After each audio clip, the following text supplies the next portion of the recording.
Hello, everyone. Welcome to our podcast at Connected by Community. I'm Brian Ballantyne with Anthony Colancheco, and today we're here to bring you some interest from our community and one of our great nonprofits that does wonderful work here. We have Miracle Hills here with us, and Jacob Edmisten, and I hope I'm pronouncing that right. You nailed it. Yeah, there we go. So we're Take one. You nailed it. Good deal. Glad to have you here, and thanks for joining us. Yeah, thanks very much for having me. And we may even have some heritage if we're both Scottish of some sort. Yes, so we'll both be at the Highland Games together in our kilts. You heard it here first. I do have some family members that do that. Let's do it, man. I go to the Highland Games. Do you? Yeah, I do. We run a booth there, Clan Edmisten. I'm serious. There you go. Well, then maybe we can find somehow that family tree forks and we know. Let's do it, man. We'll do it after this. And just for our audience, and Anthony, obviously being Colancheco, is Italian, so probably not at the Highland Games, I'm guessing. I am not, but I would be happy to attend. Yeah, honorary Scotsman. We can make it happen, man. Well, Jacob, tell us maybe a little bit, before you jump into Miracle Hills, a little bit about yourself, your family, what brought you to the area? Are you from the area, that kind of thing? Yeah, kind of, sort of. I'm one of those guys. I grew up here and then went away for a while in school and seminary and stuff, and ended up coming back. But so I consider myself local. I actually grew up, my father was a pastor of a church here, Laurel Baptist Church off of Haywood and Lawrence Road. You may know where that's from if you're from here. But I'm married. Right there on the corner, right? Yeah, right on the corner. But I'm married. I have 4 little boys, and all 8 and under. So our house is just a UFC cage match all the time. But no, I've been with Miracle Hill for about 9 years and love the work that I do. I thought my wife and I were going to be missionaries overseas. I had felt this calling from the Lord to do something different than what I was going to college for about my junior year. And I thought it was Kenya. I thought we were going to be in Africa. I was taking Swahili. I was gearing up and ready to go. And then the Lord just kind of flipped it on us and stumbled across this place called Miracle Hill. That I had heard about only a little bit when I was growing up here, and now I've been here for 9 years at Miracle Hill. So lovely place. We love it. Awesome. Tell us a little bit about what you do at Miracle Hill. So I'm the Chief Development Officer there, and my job is donor relations, the marketing program. We do volunteer engagement, church engagement. Essentially, we have 650 people in care at any given moment. That's huge if you think about it. Throughout the course of the year, we'll serve 2,500 or 3,000 unique individuals across our rescue missions, across our addiction recovery programs and foster care, and that takes a lot to operate.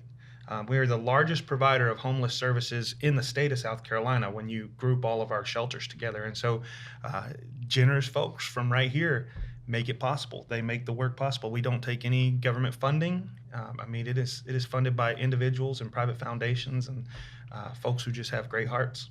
Could you tell us a little bit about the history of Miracle Hill? Yeah. So we go way back. Miracle Hill started 1937 in downtown Greenville, and it started as a soup kitchen. That's all it was. And post-depression, right there in that era, they had lines of men that would come and get soup and food, and then they realized, hey, it's not enough for us to just feed somebody. These folks needed more than that. They needed shelter. They needed counseling. And so it evolved into this shelter kind of program and stayed that for a little while. It was just the Greenville Rescue Mission, or just the Rescue Mission, I suppose, is what they may have just called it. But then sometime around the early 50s, we had people that started bringing orphaned children to the door. And it's different nowadays, obviously. Children in care, they come to us through DSS. But back then, it was private placement. So someone would show up on your doorstep, and they would say, hey, we've got these 2 children. They don't have parents. Will you take them? And the folks we have working for Miracle Hill then were so compassionate that they said absolutely. And so we got into children's ministry. We started a children's home in the mid-1950s up in Pickens in a little place called Pumpkin Town. Are you guys familiar with Pumpkin Town? The Pumpkin Festival up there every year. But we had a children's home that was operated there, and then just opened a slew of things after that throughout the 80s and 90s. We had a boys' shelter. We operate Shepherd's Gate, which is a women's and children's facility. It opened its doors here in Greenville in 1993. It houses 54 women and children. Fun fact, Shepherd's Gate, actually, the very first night they opened up, it was Valentine's Day in 1993. And the very first day they opened that shelter, a baby boy was born in the facility the ambulance couldn't get there fast enough, so the people working on the job had to deliver a baby boy on their first day on the job. So great way to break in a facility there. Great way to start. Yeah, and so now we operate the Greenville Rescue Mission, which is our original rescue mission. That flagship one is still downtown. We operate the Spartanburg Rescue Mission, the Cherokee Rescue Mission, and Shepherd's Gate, which is our women's and children's rescue mission here. And then we have 2 recovery programs, Renewal and Overcomers. And then that children's home that I mentioned that started back in the 50s, it's now what we call a foster care community. So Miracle Hill foster families live in cottages that are provided by Miracle Hill. So it's autonomous families that live in there, but they can have up to 5 foster children in each of the homes now. And it's just had to evolve over the years with changing laws and all that stuff. Meaning those families live right there at the community? Yeah, they live in Miracle Hill owned cottages up Gotcha. there.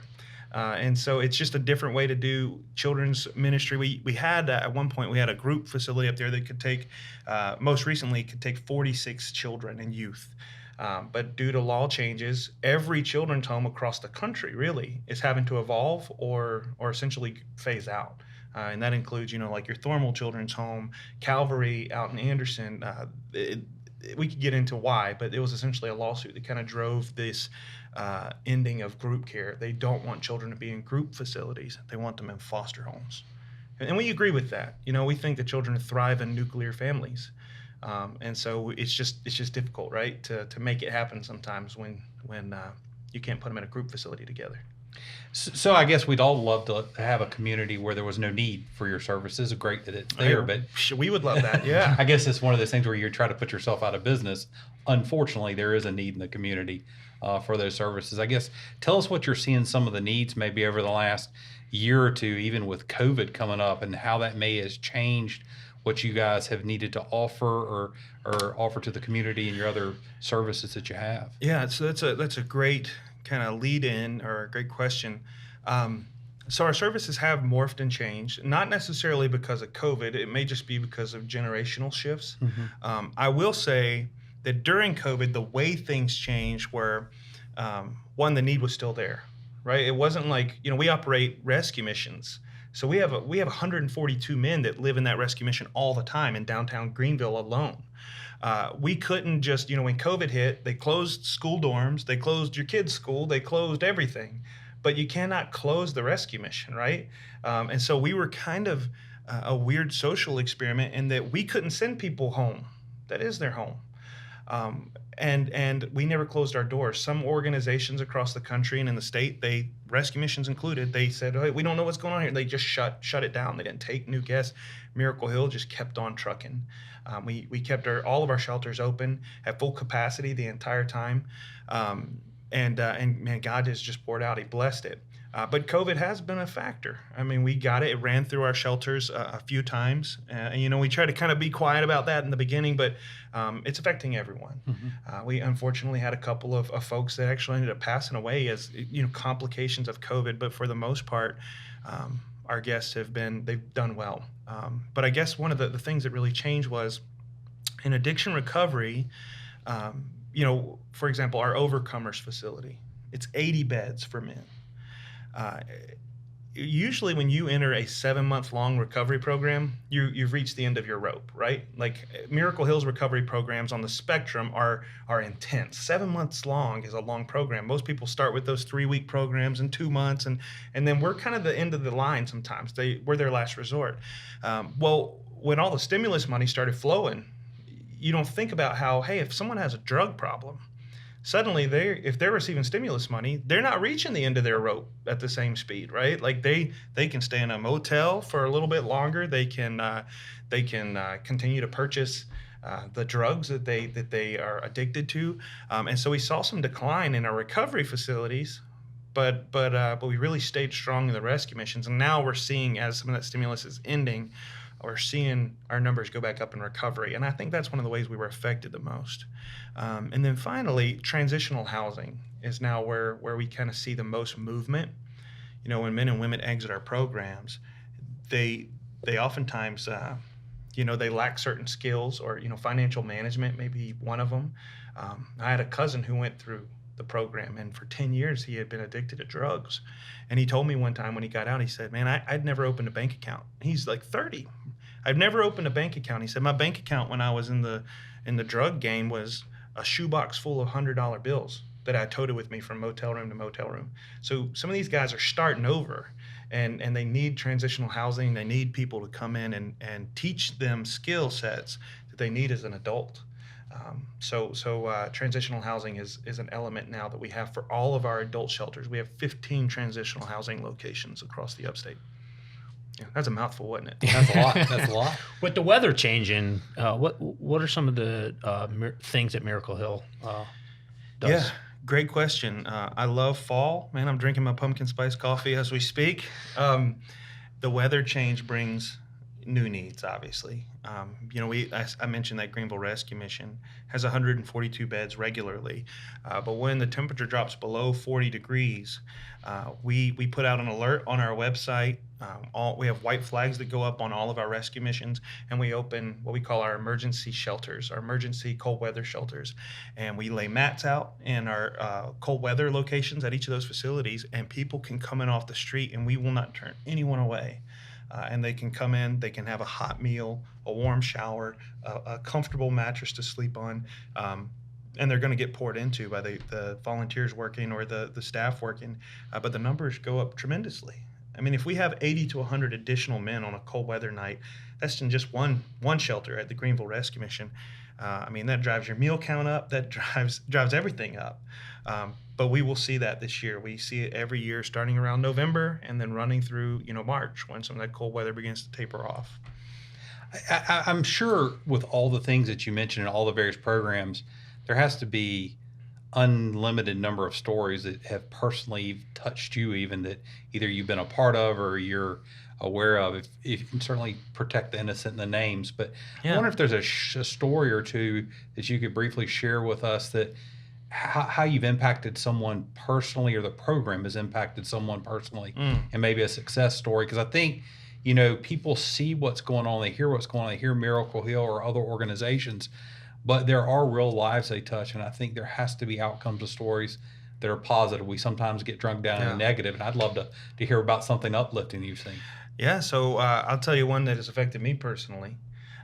So I mentioned at the beginning, I have 4 little boys, 8 and under. Well, in 2015, 2016, when you work close enough to the kind of the problem, or what we're addressing at Miracle Hill, you can't just turn a blind eye. Like, I had this tugging on my heart to do foster care. I knew that the state of South Carolina, we were 1,000 families short in foster care, 1,000 families short. At the time, we had 2 little boys, and I told my wife, I said, baby, I think we need to foster. Like, I feel this tug. And she looked at me like I was crazy. I mean, she was like, we have small children. I don't think she said, are you just something wrong with you? But I could feel it coming from her. And so I just kind of laid it on the altar and, before the Lord. And I was like, Lord, if that's not something that you want, great. If it is, then I'll come back to it later. And some time went by.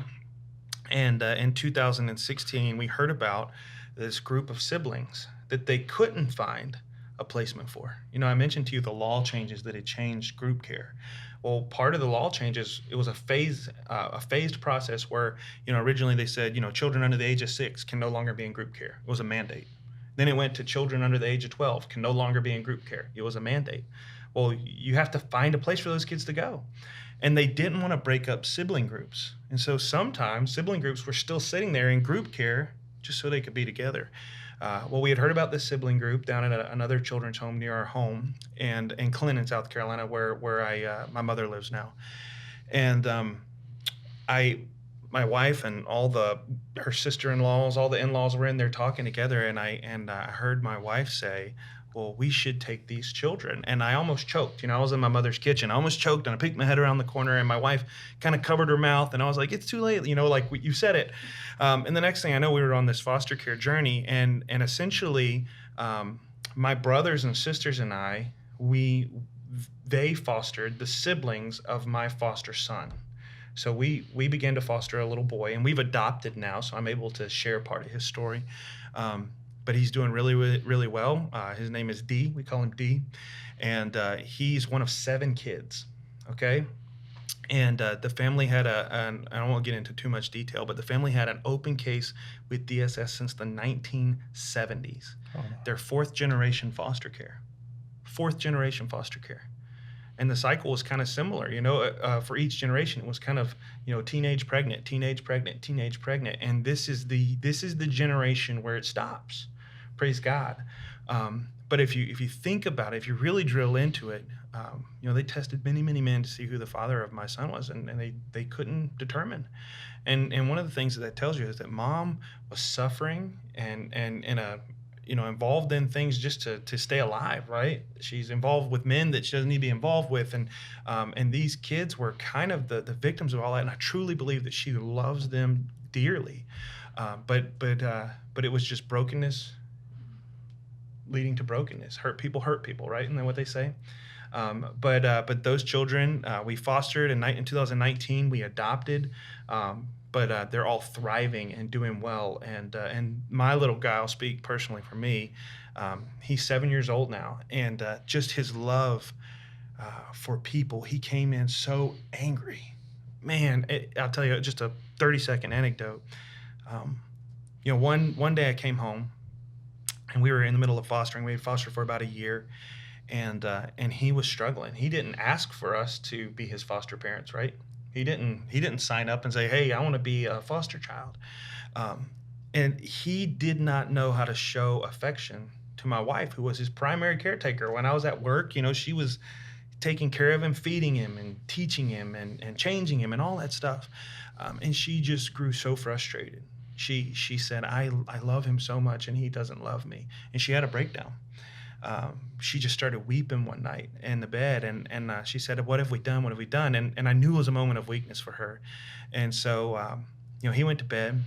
He didn't know all this was going on. But he went to bed that night, and I just laid my hands on my wife, and I prayed over her, and I said, "Lord, if there's any way that this little guy and her could show each other some affection, well, I know it's a selfish prayer, but I would appreciate it."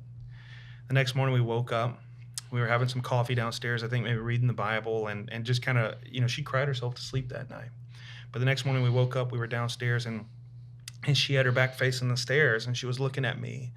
And this little fella, who is not our early riser, so he's never the first one awake, and he hasn't been before that, and he hasn't been since, but he comes pitter-pattering down the stairs.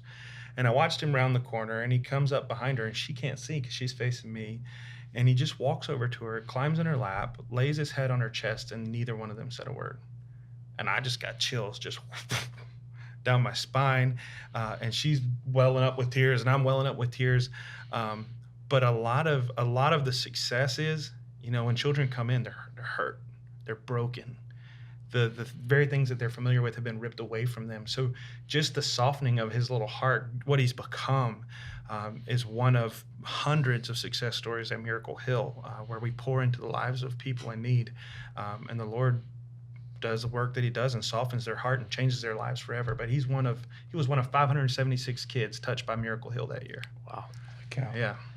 I got to tell you, I got chills you telling that story, and I know that's I appreciate you telling me, and I got to tell you, our podcast is fairly new, but that is the most touching moment we've had, and I just thank you and your wife for doing that. Yeah. And there's so many kids that need help, and you have to break the cycle, and your ability to be a part of that is a blessing. So thank you. Yeah. No, man. Honestly, it is. It's a privilege, right? It is a privilege, and if you want to learn about the Lord's love for His children, foster a little bit. The Lord will teach you through that. Absolutely. I love the passion that you have. Where's that passion come from? Honestly, I think it's just God-given. I wanted to be an ophthalmologist. My dad had a weird eye disease when I was growing up, and I wanted to find the cure for it. There was no cure. And the Lord just flipped it on its head, and he told me, like, "Hey, I want you to pour your life out for me," which is the call for every believer in Jesus. And honestly, I want to burn my candle for the King. In other words, I want to look back. If the Lord allows me to live to 60, 70, 80 years old, if He allows me, if He takes me tomorrow, I want to look back and go, "Hey, whatever I was doing, whether I was working in financial management, whether I was working at a mission, whether I was, serving food at a fast food restaurant. I burned it for the King, and I ministered to people and loved on people in the process. And I think this too.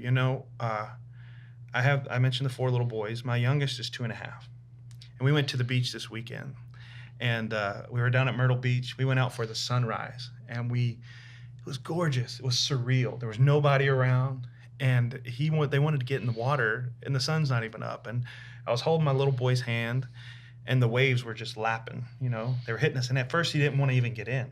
He was scared of the water. And then we went out a little bit further, and the waves would hit him, and the waves would hit him. And he's very articulate for 2.5. But he looked up at me, and he goes, "Daddy, you don't let me go." And I said, I won't let you go, buddy. I'll never let you go. And then he said, "You'll never let me go?" And I said, "I'll never let you go." And immediately I was just like, right? And I turned to my wife and I said, "Baby, that'll preach. That right there will preach." And the truth is that there's a Father who loves everyone and has called us to love everyone. And I want to be one of those voices in the darkness. When people come to us, by the time they've gotten there, some of them, it's the end in their minds. But I want to be one of those voices in the darkness saying, "Hey, you are loved. Let me tell you about a Father who won't let you go," right? And I think that's what drives me, that right there. How do you've done great things, and that a very touching story. But how can other people in the community, whether they can participate all the way from fostering someone, which would be awesome. Yeah. Maybe we can encourage someone to be a foster is out there listening. Let's do it. That would be awesome. If you want to sign up today. No, I mean, that'd be a great challenge. It is. But let's say someone can't, and listen, let's make that a challenge here on our podcast. Sure. Let's get at least one or two. One foster family. We've won. No. But if we can't do that, what's some people out there listening, what are some things they could do to be involved with Miracle Hills or helping our community? Yeah. So, there are lots of ways. There are volunteer opportunities. Now, COVID puts a damper on some of those things, but if you go to miraclehill.org and you click on how you can help, you can click on volunteer, and there are all kind of ways. Even if you can't, one, you can give tangibly, financially. That's one way people can be involved. They can fund the work, right? If you can't be involved in it. But two, they can volunteer. There's something even called coffee time, and it's so simple. It's people showing up at the Greenville Rescue Mission or the Spartanburg Rescue Mission, having coffee with a guy who may not have ever had a friend. It's so simple, and it may be awkward, right? But it costs you 30 minutes of your day or an hour of your day. But for folks who may be retired or they've got some flexibility, it's a great way to be involved. Another big thing we've got kind of coming up this month is the turkey fry, the Tuesday before Thanksgiving. And things may be limited this year just because of COVID, but in a normal year, folks could come out and help us fry turkeys at that event. It's the state's largest turkey fry, 600 plus turkeys we fry for the community. There are all kind of ways that they can get plugged in. You can go to our website and just say, how can I volunteer? You can kind of shop through the volunteer opportunities. Yeah. Or foster, like you said. Either one. Awesome. Well, this has been very informative for me, and I know we've just probably touched the tip of the iceberg, but I just want to thank you for sharing a little bit about yourself and Miracle Hill and all the ministries you guys here and all the great work you're doing. Yeah. Very, very powerful. And I know, Anthony, we always have a kind of a question. You somewhat have already asked it, but we're still going to ask it anyway. So I'll let Anthony fire away. Yeah, so we usually ask people what makes them tick. Sort of the similar question that I asked you before, but I'm going to ask it again. Yeah, man, I don't know how to change that answer. Honestly, I want to pour my life out for something bigger than myself. I want, like I said, people to know that they're loved because I've been there. I've felt that. I've been alone and in the darkness and afraid and in my own sickness and shame. And I've heard the Father's voice, that I'm loved and calling my name, and that drives me. Like that makes me want to wake up in the morning and do what we do. So yeah, I'm sticking with the same answer. Yeah, I like it. Well, if you don't mind, let the audience know where they could find you and contact you. Yeah, it's just miraclehill.org. If you want to donate, you can go to miraclehill.org/donate, or you can just go to the site and click on donate at the top. But another thing that you can do is we release a story of rescue every month from a different part of the ministry, and they are powerful. And it's not just children; it's sometimes recovery. But if you go to our YouTube channel, you just type in Miracle Hill Ministries on YouTube, you can follow all that stuff. You can follow our monthly ministry updates. It's all there on our YouTube channel as well. And even a new podcast coming out. We're trying, man. We're not up to par with you guys, but yeah. And it's stories from that Stories of Rescue series, but I forgot we changed the name. It's actually going to be called Miracles from the Hill. We've got a really cool story about how we got our name, and that'll be part of the initial podcast. But it's not out yet. One day, hopefully soon, beginning of 2022. Awesome. Well, we wish you a lot of success with that. Thanks very much. Absolutely. So if you guys want to follow us on all the various media platforms, we encourage you to do that, such as Facebook, Instagram, or whatever other social medias I am missing, because I am doing that. But please follow us. We're glad you're here. Until we see you next time, go out and make our community great again.